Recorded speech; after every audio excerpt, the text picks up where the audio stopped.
Perfecto, pues ante todo, muchas gracias por esa amable introducción y también quisiera agradecer la asociación, esta invitación y la oportunidad de hablar con ustedes un poco sobre el Kipu. Tal vez como ya pueden oír, vivo en Estados Unidos y han oído que vivo en Boston, a orillas del río Carlos.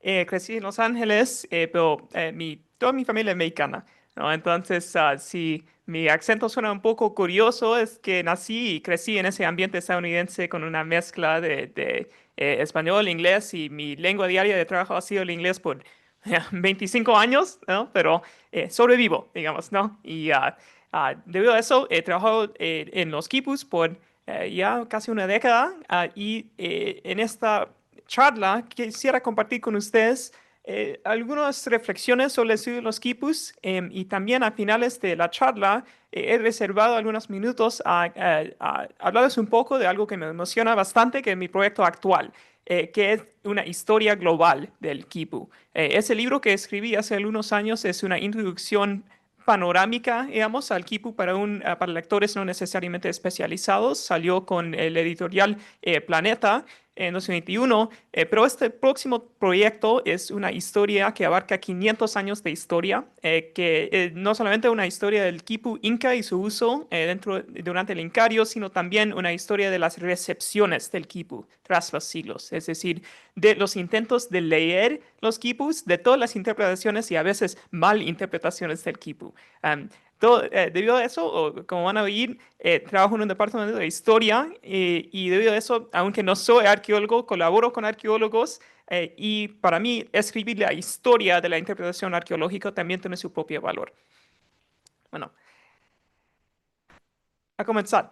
Ah, el quipu y la palabra significa nudo en quechua, tal vez bien conocido de todos nuestros oyentes esta noche. También se escribe con K a veces o con Q, que significa nudo y fue la herramienta famosa de contabilidad, de registro, de forma de mantener datos, de inscribir, de registrar información numérica y narrativa durante el Incario, es decir, hablamos del siglo XV, comienzos del XVI, pero el quipu no fue invento inca, ¿no? Conocemos conjuntos de quipus, quipus wari, por lo menos del Oriente Medio, es decir, entre los siglos 7 al 10, y estos quipus ahora se encuentran en distintas colecciones de casi cada parte del mundo. Entonces, parte de mi trabajo en trabajando con quipus en museos y colecciones ha sido generar hipótesis sobre su desciframiento, ya que todavía no podemos leer lo que nos dicen cada cuerda de cualquier quipu en un museo. Pero la gran mayoría de los 1400 quipus conocidos en colecciones de cada parte del mundo pertenecen o comparten esta estructura básica de un llamado quipu canónico o de estilo inca, es decir, que contiene una cuerda primaria horizontal desde que cuelga entre una o a veces más de 1000 o 2000 cuerdas colgantes más delgadas, que tienen nudos bien arreglados en distintos niveles horizontales. Desde hace 100 años hemos podido leer como cantidades decimales. A veces también se encuentran cuerdas que yacen hacia arriba, que llamamos córdeles superiores, que a veces, bueno, he dicho a veces, muchas veces, porque hablar de los quipus, obviamente hablar de estandarización, pero también de anomalías, ¿no? De excepciones a la regla.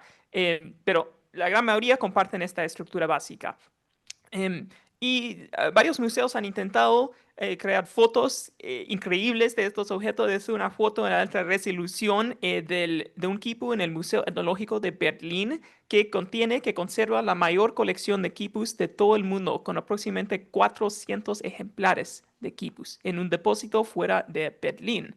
Em, Esto tiene su propia historia. Parte de mi proyecto actual de esta historia global es escribir la historia de la excavación de todos esos quipus, de cómo llegaron a un depósito alemán a finales del siglo XIX, en un periodo de, ni podemos llamarlo arqueología, pero de excavaciones informales, ¿no? De la excavación arqueológica como pasatiempo, ¿no?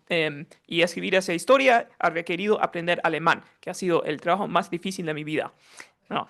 Em, Otras fotos, ¿no?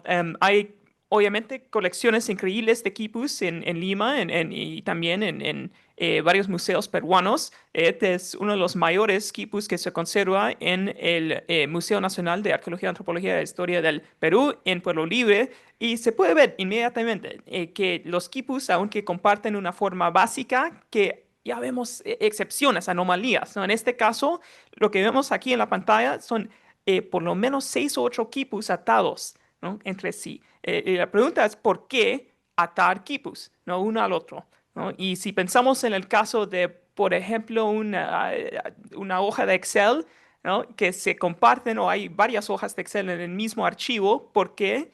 Porque a veces o porque tiene valor compilar información relacionada en el mismo archivo, ¿no? Es decir, tal vez hoja uno, todos los gastos de 2025, el siguiente de 2024, pero que es importante conservarlo todo en el mismo lugar. Y tal vez algo parecido en este caso, ¿no? Entonces, he decidido estructurar o dar estructura a esta charla mediante una serie de pasos. Entonces, parte de mi meta aquí, antes de llegar a hablar un poco sobre mi proyecto actual, sobre esta historia del desciframiento, es contarles un poco sobre los pasos normales, la rutina diaria de un especialista de los quipus, que voy a dividir en 4 partes. Que la primera parte sería descubrir, ¿eh? Para estudiar un quipu y catalogarlo, para descifrarlo, hay que descubrirlo, ¿no? Y escribir la historia de estos descubrimientos realmente quiere decir escribir una historia de más de un siglo, ¿no? De excavaciones informales y ahora mucho más, obviamente, hoy, científicas. Y al escribir una historia así o al llegar al depósito, esto lo que la gran mayoría del tiempo llega a un depósito, en este caso en Alemania, en la ciudad de Hamburgo, y esto es lo que ves en el depósito, ¿no? Cuerdas bien, a veces completamente rotas, ¿no? Cuerdas sin orden, hay que desenrollar, ¿no? Hablar de la catalogación del quipu realmente es hablar de dolor de espalda, ¿no? Es hablar de dolor de ojos, ¿no? Porque vas a pasar todo el día con un pequeño almuerzo desenrollando cuerdas, ¿no? Que son bien débiles, ¿no? Que han acumulado polvo tras los siglos y que a veces no han sido tocados o desenrollados desde su momento de excavación a finales del siglo XIX.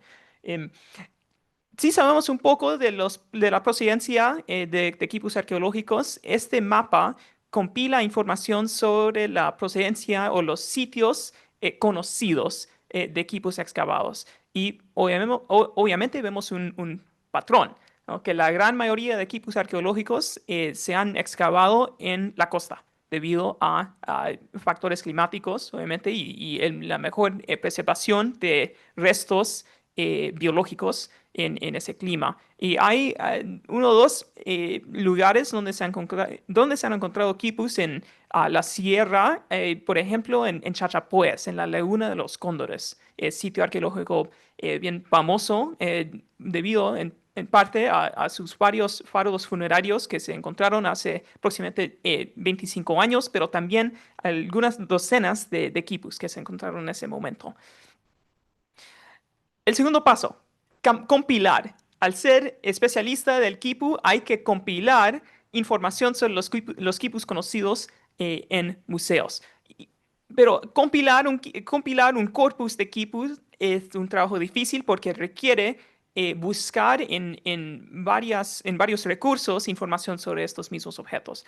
Tal vez el caso A, ¿no? El mejor caso en que podemos pensar, hay una página web dedicada a este mismo ejemplar, a un solo ejemplar de quipu. Hay una página web del Museo de Arte de Cleveland en Estados Unidos que tiene una imagen de alta resolución, que tiene información sobre la longitud de las cuerdas, información sobre su llegada al museo en 1940 y, bueno, información aún de la historia de de cuando ha sido expuesto, ¿no? En una exposición del museo. Tal vez caso B. em, Hay que leer, estás leyendo una fuente secundaria que habla de la historia arqueológica de una región y de repente llegas a un párrafo que te dice, pues este equipo EMA 1 se ha encontrado en el Museo Arqueológico de Tilcará, en Argentina. ¿no? Que nunca ha sido estudiado por especialista, pero aparece en un libro especializado se hace mención de uno o dos párrafos, ¿no? Entonces hay que hablar con un colega argentino tal vez, ¿no? Para pedir ayuda para catalogarlo y sacar sus datos. Caso C. Hay que ir a un museo alemán y al llegar al depósito del museo para estudiar un Kipu 2 como hice en 2022, pregunté al personal del museo si todavía conservan los libros de inventario originales del museo de comienzos del siglo XX, obviamente escritos en alemán, ¿no? Al abrir ese libro de inventario, estaba ahí buscando página por página a llegar a la entrada número 863, que describe un Schnürgehänge o Knotenschrift. Bueno, mi pronunciación va a cambiar un poco para reflejar que escribir la historia del Kipu también es una historia multilingüe, ¿no? Em, si alguien habla alemán aquí, ¿nos puede ayudar o no? Ok, Knotenschrift quiere decir escritura de nudos, ¿no? Es una palabra inventada, completamente inventada, alemana.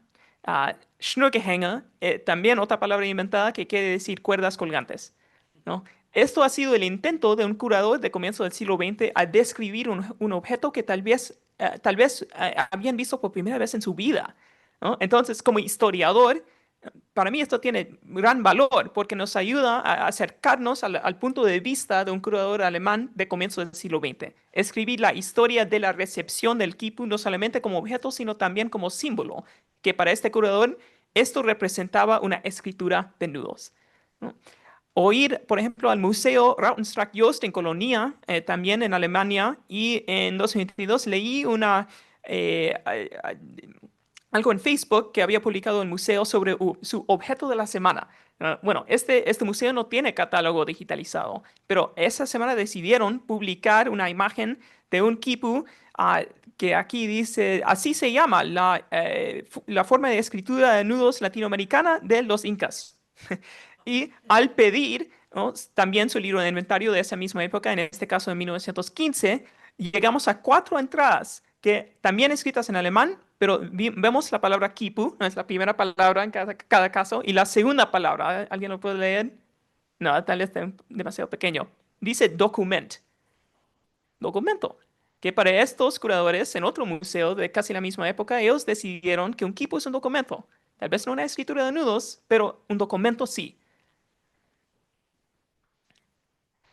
Luego tenemos el caso de, si hay un cuarto caso, que son quipus que aún no existen o de que solo contamos con un par de fotos antiguas. Este primer caso se estudió en los años 30 en Argentina y que nadie sabe dónde se encuentra hoy, ¿no? O el caso de la foto pequeña, que es un quipu del Museo Nacional de Río de Janeiro, en Brasil.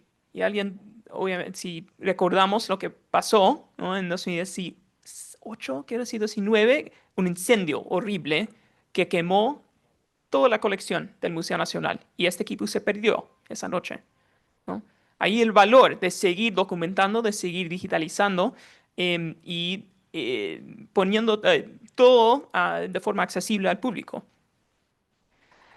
Para este libro que escribí hace unos años, había creído, pues preparé el primer inventario global de quipus en todas las colecciones del mundo. Entonces, este mapa global, que también se encuentra en el libro, muestra las ubicaciones y cantidades de cada ciudad de quipus en todas las partes del mundo, ¿no? Entonces, ya he mencionado la mayor colección de quipus del mundo. Todos vemos ahí ese punto en Berlín con 400 ejemplares, 402. También vemos colecciones enormes de quipus en Perú. Por ejemplo, en Lima ese de 300 ejemplares en Lima, pero también 32 en Chachapoyas y otros quipus en colecciones de distintas partes. Y obviamente aquí ya los he mostrado un mapa de las ubicaciones de quipus de sus ubicaciones arqueológicas, pero es algo distinto porque es la ubicación actual. Es decir, si vamos a esa ciudad, vamos a encontrar un quipu o cinco quipus en su museo de sitio, ¿no? Que tal vez en su momento, o sea, habían sido descubiertos en la costa y luego trasladado a la sierra para mostrar en una exposición. Y también como parte de ese libro, pude reconstruir la historia de la catalogación de quipus. Entonces, en este diagrama, en esta figura, la línea sólida representa la historia de la catalogación del inventario de quipus en museos y colecciones privadas que llega a ese número de esa cantidad de casi 1400 y que un subconjunto de esos, mostrado en la otra línea representa todos los quipus, ese subconjunto que han sido digitalizados, estudiado en persona por un especialista y luego digitalizado. El tercer paso, catalogar. Tras descubrir un quipu y estudiarlo en persona, hay que llegar al museo y sacar observaciones minuciosas de cada nudo, de cada color, y aquí surge el dolor de espalda, ¿no? Es una foto de 2019 cuando estudié la mayor quipu con que he trabajado en persona en Basilea, en Suiza, ¿no? Este quipu se encuentra cosido a una lona de casi 5 metros de longitud, ¿no? Tiene más de 1000 cuerdas y fue descubierto a comienzos del siglo XX, y ahora sobrevive en este depósito en Basilea. Al llegar al museo a catalogarlo, ¿qué hice? El proyecto de que formó parte, que es una base de datos de Kipus, al hablar de la digitalización, lo que hacemos como en el marco del proyecto es sacar y registrar estas observaciones minuciosas sobre la torsión de cada cuerda, los nudos y las cantidades de nudos, su ubicación exacta, a qué, digamos, en qué parte de la cuerda se encuentra cada nudo y el color de la cuerda y su valor numérico. Y todo esto registramos para poder ingresar cualquier quipu a la base de datos que ya cuenta con más de 650 ejemplares. Todo disponible gratis en línea en este proyecto que se llama The Kipu Field Guide, ¿no? Un sitio web que contiene y que conserva esos 650 diagramas digitales de quipus. Bueno, tras los años, lo que hemos visto y lo que sabemos desde hace 100 años, que los quipus codifican cantidades decimales mediante un sistema de nudos numéricos, que esos nudos se encuentran arreglados a niveles horizontales, como he mencionado. Pero el trabajo de catalogar un quipu también es reconocer, como digo, las excepciones, cuerdas superiores que, como he mencionado, a veces se encuentran que yacen hacia arriba, la otra dirección, y lo que se descubrió hace 100 años es que esas cuerdas superiores a veces registran la suma matemática de todas las cuerdas asociadas de un grupo, ¿no? De un grupo asociado a esa cuerda superior.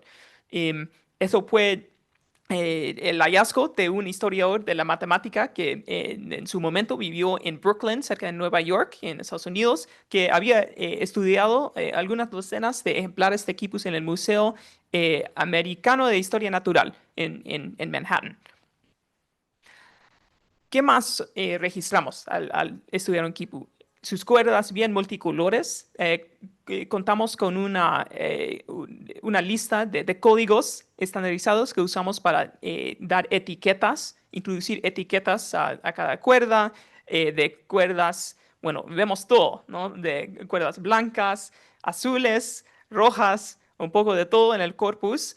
Y otros elementos variables, como los nudos que tienen una dirección binaria, cada cuerda que tiene una torsión en la forma S o Z, y también distintos nudos de anclaje con que se unen las cuerdas colgantes a la cuerda primaria. Hablar de quipu también es hablar de variación binaria.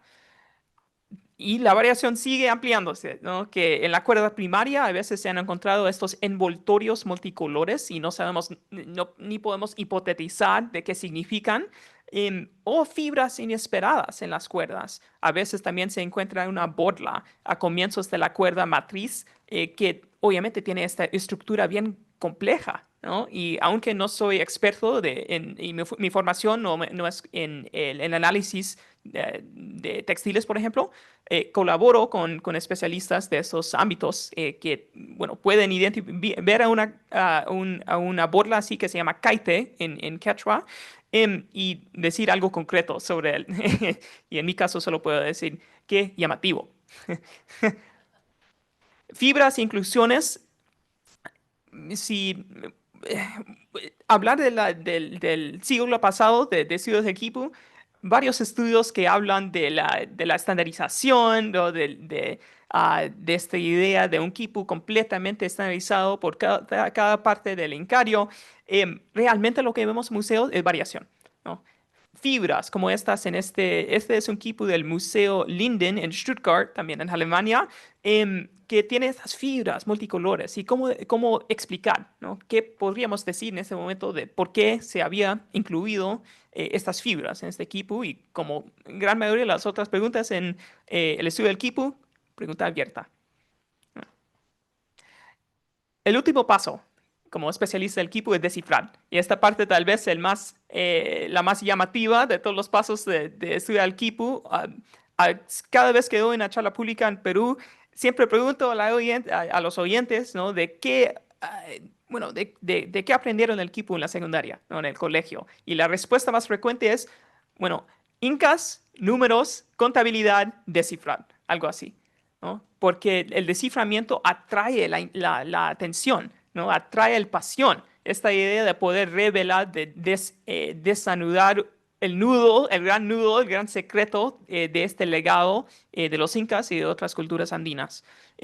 Pero los estudios de Kipu con intento de descifrar en los últimos años han revelado nuevas conclusiones sobre, por ejemplo, el uso de distintos patrones de color. Entonces, a veces en ejemplares lo que vemos es hay dos patrones más comunes de color. El ejemplo de la parte superior de la pantalla nos muestra un tipo con llamadas bandas de color, en lo que se ve cada grupo de cuerdas tiene el mismo color. ¿No? Y se ve que oscila, ¿no? Entre un grupo de marrón claro y luego el próximo grupo, todo el grupo es marrón más oscuro. Hay otros quipus, sin embargo, que tienen otro patrón de color que se suele llamar seriación. Es decir, que este quipu tiene una secuencia que se repite de colores. En vez de colores A, B, B, B, C, C, C, en este caso tendríamos colores A, B, C, A, B, C, A, B, C. ¿No? Y lo que se descifró hace algunos años es que los quipus con bandas de color registran valores individuos, es decir, valores de un nivel local y que los quipus con seriación de color representan sumas que registran resúmenes matemáticos de los quipus con bandas de color. ¿Qué nos ayuda? ¿No? Nos ayuda a seguir un paso más desde solo la mera transcripción de qué cantidad se encuentra en cada cuerda hasta poder sacar conclusiones concretas sobre qué tipo de equipo observamos, ¿no? Generar jerarquías, ¿no? Obviamente la charla del doctor Guido nos contó con tanto detalle sobre los trabajos de Jiménez Borja en Puruchuco y uno de los una de las joyas que se descubrieron en ese sitio arqueológico fue esta colección de quipus en una olla que tras muchas horas de estudio matemático llegaron a descifrarse como una jerarquía de contabilidad. Es decir, que estos quipus se pueden arreglar en tres niveles y si se suman los valores numéricos de los quipus del primer nivel al pie de la pantalla, llegan a ser, llegan a representarse en el segundo nivel, en otros quipus de ese mismo conjunto arqueológico. Y luego, si sumas los valores de los quipus de ese nivel 2, llegan sumados en un tercer nivel, ¿no? Todo esto en la misma olla, todos estos quipus, ¿no? Ese es uno de los desciframientos más concretos con que contamos, ¿no? De quipus que preservan eh, pues que son una imagen de la administración inca, ¿no? De la jerarquía administrativa durante el Incario. Y finalmente, en esta parte de la charla, tal vez hablar un poco de un proyecto mío que ha sido la meta de reunir. Acabo de contarles que contamos con estos 1.400 quipus en todos los museos, en todos estos museos. A veces, a finales del siglo XIX, comienzos del XX, al llegar al ver una nueva colección de antigüedades, llegando al museo, el curador lo cortó, ¿no? Cortó a textiles o cortó a quipus para poder venderlos a otros museos. ¿no? E intercambiarlos entre los museos de esa época. Entonces, este trabajo, por ejemplo, de hace 25 años por Lena Beauregard, logró reunir digitalmente partes de esta manta, ¿no? En Múnich, Berlín y Copenhague. Y eso me dio la idea, ¿por qué no hacer algo parecido con fragmentos de quipus? ¿No? Y llegué, colaborando con un especialista de la ciencia de datos, a estos dos ejemplares llamativos en el depósito de esa colección del Museo Etnológico de Berlín. Es decir, dos quipus de su colección de 400. Y lo que encontramos, estos son dos fragmentos de quipus. Es un quipus roto. Pero son dos fragmentos obviamente se asemejan mucho entre sí y que eso había dado lugar en el pasado a hipótesis de que estos hubieran sido parte del mismo equipo, ¿no? De un solo equipo. Pero nunca se había probado de modo científico, digamos, de modo un poco más riguroso. Y lo que hicimos con este colaborador y yo es, primeramente, digitalizamos el ejemplar llegando a estos dos diagramas digitales. Eso, es decir, eso es el mismo equipo, ¿ya? Partes A y B, luego codificado. Estos son, ¿no? Dos diagramas digitales de los mismos dos fragmentos.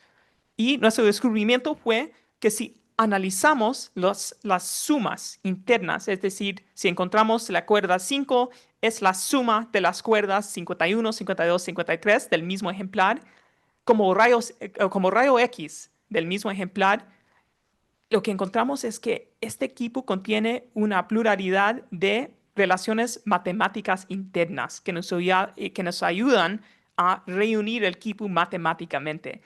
Al tomar ese rayo X, digamos, del ejemplar, lo que encontramos es que todas esas relaciones matemáticas atraviesan la ruptura física que separa los dos fragmentos del equipo, ¿no? Nos da algo más de prueba para poder concluir que estos dos quipus en su momento original fueron uno. Al dar solo un par de palabras al rol de fuentes escritas en el estudio del Kipu, bueno, trabajo en el departamento de historia, entonces el resto de la charla voy a hablar de documentos. ¿No? El objeto clásico de la historia hoy es el documento, el texto, ¿no? Y contamos con aproximadamente 10.000 páginas de transcripciones de quipus del ámbito colonial, la mayoría del siglo XVI, cuando algunas comunidades, especialmente de la sierra, llegaron a Lima, a la audiencia, es decir, la corte colonial, para presentar sus quipus como prueba de todo de lo que había sido entregado, pero a veces robado de sus comunidades por los conquistadores, ¿no? Y en ese momento de traducción intercultural, un escribano llegó a escribir, a transcribir el contenido de cada cuerda de esos quipus que habían sido presentados de forma física allí en la sala de la corte, ¿no? Y analizar, estudiar esos quipus de papel, como a veces han sido denominados, tiene gran valor, aunque todavía no hemos encontrado uno de los quipus sobrevivientes que dio lugar a esa transcripción, que nos ha ayudado, en todo caso, a poder estudiar la otra parte, una transcripción, ¿no? De un quipu original, ¿no? Y esas transiciones son bien complejas, ¿no? En este ejemplo de 1561, una comunidad presentó una de estas, bueno, probanzas con la idea, con el fin de probar lo que había sido robado de su comunidad. Y esta es la transcripción del quipu, representado como una cuadra, y que esa comunidad distinguió todo lo que habían entregado a los españoles de todo lo que habían sido robado de ellos, ¿no? Bien complejos, ¿no? Estos quipus. El quipu que dio lugar, el quipu que informó a esa transcripción, no sobrevivió, pensamos que no sobrevive, ¿no? Como ejemplar arqueológico, pero podemos estudiarlo de forma indirecta mediante esta transcripción que salió y que surgió de un momento de traducción intercultural colonial. Debido a eso, tal vez, como han oído, el estudio del quipu requiere varios pasos, ¿no? Que hay varios especialistas de distintas disciplinas que se han dedicado al estudio del ejemplar y a veces, debido a eso, también se describe, ¿no? El estudio del quipu como un puente a medio de construir. Bueno, ¿por qué? Porque hay dos vías. Si llegas un día te despiertes y dices, voy a ser especialista del quipu, tienes dos opciones, ¿no? Puedes ir al museo para estudiar ejemplares en el depósito, o puedes ir al archivo y estudiar esos quipus de papel, las transcripciones de quipu del siglo XVI. Bueno, si quieres estudiar los ejemplares en museo, puedes ser etnógrafo, arqueólogo o especialista de estudios de museología. Si quieres estudiar los textos, bueno, como digo, vas a vivir en archivos y vivir con otro tipo de dolor de ojos, en ese caso, yendo página por página y por fuentes coloniales. Y ahí el puente que no hemos llegado a construir, ¿no? Ese puente entre el estudio de los ejemplares y el estudio de las referencias escritas a quipus, ¿no? De ese ámbito colonial. Y la gran pregunta, ¿no? El estudio de los quipus es cómo llegar a construir ese puente, ¿no? Bueno, últimos minutos. Y les dije a comienzo de la charla que iba a pasar algunos minutos presentando por primera vez el contenido de mi proyecto actual y uno de los casos de estudio de mi proyecto actual, que es la historia del desciframiento arqueológico. Y este es un caso de estudio que tiene que ver con este antropólogo sueco que se llamó Erland Nordenskiöld, ¿no? Nordenskiöld vivió en Suecia entre las dos guerras mundiales y en 1925 llegó a publicar dos estudios, uno llamado El secreto de los quipus peruanos y el segundo, Cálculos con años y meses en los quipus peruanos. Y en esas dos publicaciones anunció al mundo que había descifrado los quipus. Bueno, ¿qué dijo? La tesis de Nordenskiöld era que los quipus eran talismanes mágicos que se enterraron con los antiguos peruanos como forma, con fines mágicos, ¿no? Para ayudarlos en la otra vida. Y al llegar a esa conclusión, y esta es una página de su libro, El secreto de los quipus peruanos, llegó a la conclusión de que si sumas los valores de varios grupos de los quipus, llegas a cantidades que luego pueden ser, pues, llegas a cantidades que tienen valor y que se pueden correlacionar con fenómenos astronómicos, ¿no? Por ejemplo, dentro de estas, lo que he enfatizado aquí con el rojo, por ejemplo, hay el número 7, que obviamente, entre comillas, ¿no? Es un número mágico, y también el sueco dijo, pues la suma total de este equipo, si suma todos los valores numéricos de las cuerdas, es 3644. Eso es 10 veces 364, y eso es casi 365, que obviamente es el año solar, ¿no? Eso es una prueba, de nuevo, entre comillas, ¿no? Y luego también intentó arreglar, ¿no?, los números de otras maneras a llegar a esta otra conclusión de que, puedo también ver que la cantidad de 2997 representa 5 veces 584. ¿Y qué es 584? Eso es el periódico sinódico de Venus, el planeta, ¿no? Es una teoría curiosa, rarísima. Hay varios adjetivos que podemos introducir, pero más que nada es una teoría rechazada completamente por arqueólogos, ¿no? Si preguntas a un arqueólogo de hoy en día, ¿no?, de nuestro momento, te van a decir primeramente que nunca he oído de esta teoría porque se rechazó y no leímos nada de eso. O dos, si sí han oído, te van a contar que es una curiosidad de una de las malas interpretaciones que obviamente se encuentra en la historia arqueológica, especialmente este momento temprano en la institucionalización de la arqueología como disciplina. La premisa de mi trabajo es que reconstruir la historia de esta teoría falsa tiene valor. ¿Por qué? Eso les voy a contar. Porque podemos aprender de un momento histórico en lo que en este museo, ¿no?, a orillas ahí del río en Gotemburgo, que he visitado, he trabajado muchos meses para escribir esta historia en Gotemburgo. Nordenskiöld, como curador de su momento del departamento etnológico del museo, escribió a sus colegas y les dijo, tengo ganas este año de descifrar los quipus peruanos. Eso es lo que escribió. Puedes mandarme los quipus de tu colección en Berlín o en Múnich o en Copenhague. Y sus colegas, sus amigos decidieron, ¿por qué no? ¿No? Y enviaron quipus por correo que llegaron al depósito de este museo sueco. ¿Qué pasó? Al llegar al depósito, tomaron fotos, ¿no?, que sobreviven y son fuente única ¿no? Desde mi perspectiva, porque nos dan, pues, es la historia de la fotografía, ¿no? La historia de la fotografía arqueológica. Estos son algunas de las primeras fotos de quipus que existen en el mundo. En este caso de circa 1924. Luego, ¿qué hicieron? Los cosieron a lonas, ¿no? Y introdujeron pequeñas etiquetas que registran las cantidades numéricas de cada cuerda. Y este es todavía cómo se preserva este ejemplar en el depósito del museo, ¿no? Que, bueno, para mí presentación bien llamativa, ¿no? Del quipu, pero obviamente que requirió a veces manipular las cuerdas para llegar a algo que se pensó en ese momento tendría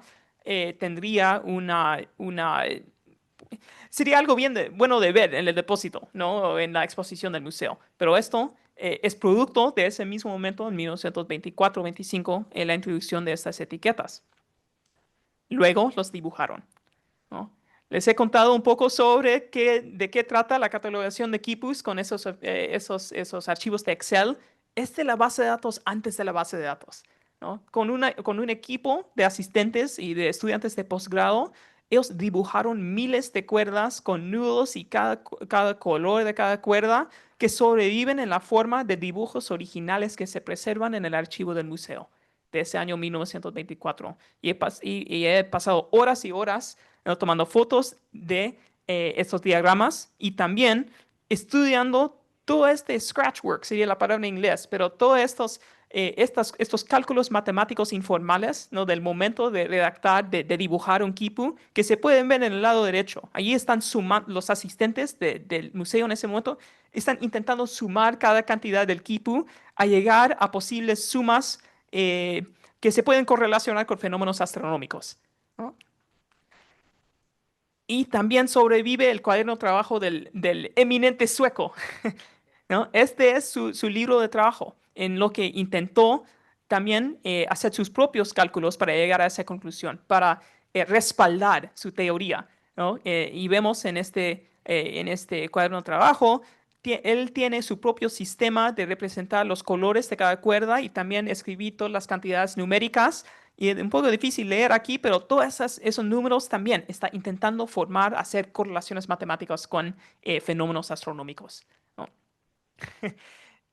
Finalmente, lo que sobrevive en el archivo, todas las comunicaciones, todas las cartas que escribió el antropólogo a sus colegas en otros museos. Este ejemplo, también en alemán, como les cuento, el trabajo más difícil de mi vida, aprender ese idioma, ¿no?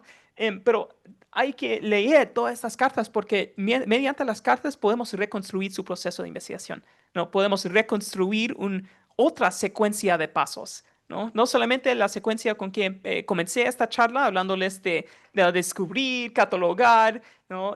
Descifrar, pero algo parecido en otra época.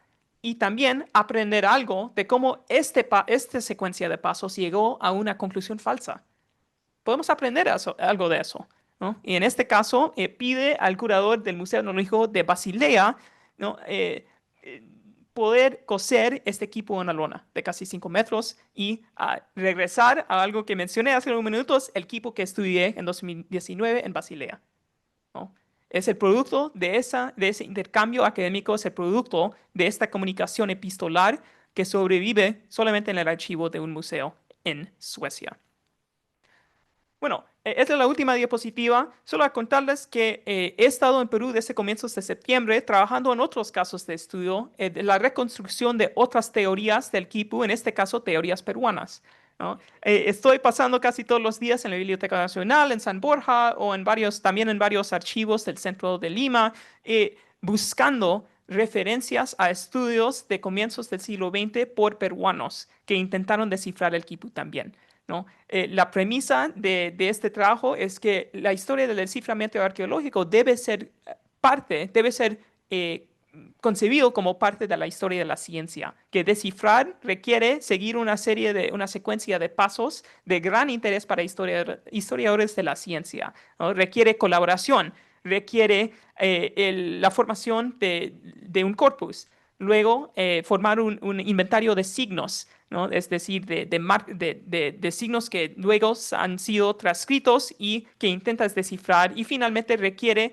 el intento de convencer a tus amigos y tus colegas científicos que tu solución es la correcta, ¿no? Y reconstruir cada paso en esa historia de la ciencia, en esa historia del desciframiento arqueológico, es mi meta más amplia, digamos, de este proyecto, para poder escribir una historia global del Quipu que reconstruye todas estas teorías perdidas de otras épocas, no solamente teorías falsas del extranjero, sino también teorías que nacieron aquí en Perú, que en varios casos tuvieron respuestas a varias preguntas que aún surgen en nuestro momento de hoy, ¿no? Es un trabajo que requiere energía, de pasa todo el día en el archivo yendo página por página de el periódico La Crónica de 1923, algo así, ¿no? Y eso a que me he dedicado todo este tiempo en Perú hasta mediados de noviembre y el proyecto que seguiré escribiendo por los siguientes 8 años, algo así.